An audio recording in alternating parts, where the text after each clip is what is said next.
নমস্কার, আমি Shantanu.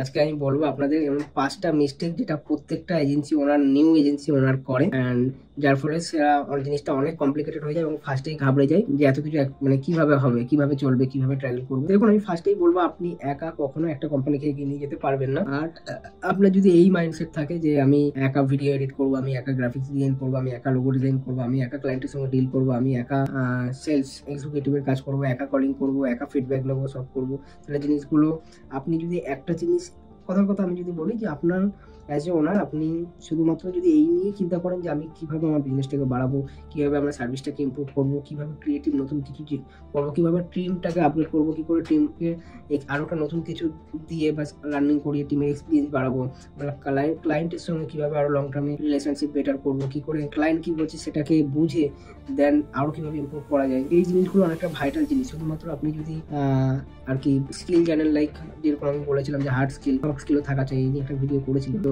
Hard skill হচ্ছে আপনার কোনো skill like editing, video editing, graphic designing অথবা ভিডিও করা, যাই হোক না কেন এটা। আর সফট স্কিল হচ্ছে আপনাকে সেই জিনিসটা প্রেজেন্ট করা আপনার কথার মাধ্যমে, যে এই জিনিসটা কি পজিটিভ কি দিক আছে, কিভাবে আপনি অন্যদের হেল্প করবেন। তো আপনি একা কখনোই কোম্পানিটাকে, হ্যাঁ আপনি হয়তো একা 3-4-5টা ক্লায়েন্ট হার্ডলি হ্যান্ডেল করতে পারবেন, তার বেশি আপনি পারবেন না। আর 5টা ক্লায়েন্ট হ্যান্ডেল করতে গেলে 5টা ক্লায়েন্টের 5টা কল আসবে, 5টা ইস্যুস থাকবে, এক একটা ক্লায়েন্টের একরকম, একটা ক্যাটাগরির ক্লায়েন্ট আর একটা ক্যাটাগরির ক্লায়েন্ট, এবং ক্লায়েন্ট অ্যাকচুয়ালি আপনাকে হায়ার করবে সে কীভাবে সেই গ্রোথটা আনবেন। আপনি যদি কথার কথাই বলি যে আপনি একজন একটা রিয়েল এস্টেটের সঙ্গে কাজ করছেন, একটা জুয়েলারির সঙ্গে এবং একটা গার্মেন্টের সঙ্গে, তো যখন কোনো স্পেশাল ইভেন্ট হবে বা স্পেশাল কিছু আপনি ডেলিভার দেবেন বা কোনো কন্টেন্টে অলওয়েজ কিছু ক্রিয়েটিভ রাখতে হবে, তো তখন আপনি রিয়েল এস্টেটটা নিয়ে ভেবে নিলেন যে এইভাবে এটা করবো, সেইখান থেকে শিফট করে আবার আর কি কি বলে ফ্যাশনে, দেন গিয়ে জুয়েলারিতে, জিনিসগুলো অনেকটা কমপ্লিকেটেড আর কি। তো যে যেই কাজে স্পেশালাইজ তাকে যদি সেই কাজটা দেওয়া হয় জিনিসটা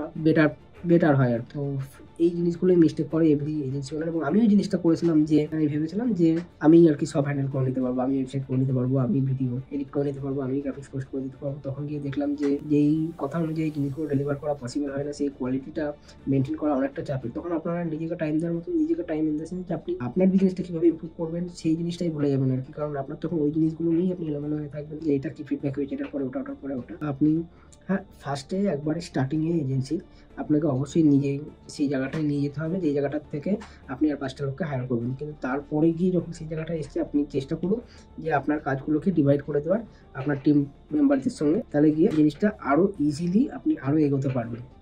তো আই হোপ ভিডিওটা আপনার ভালো লেগেছে।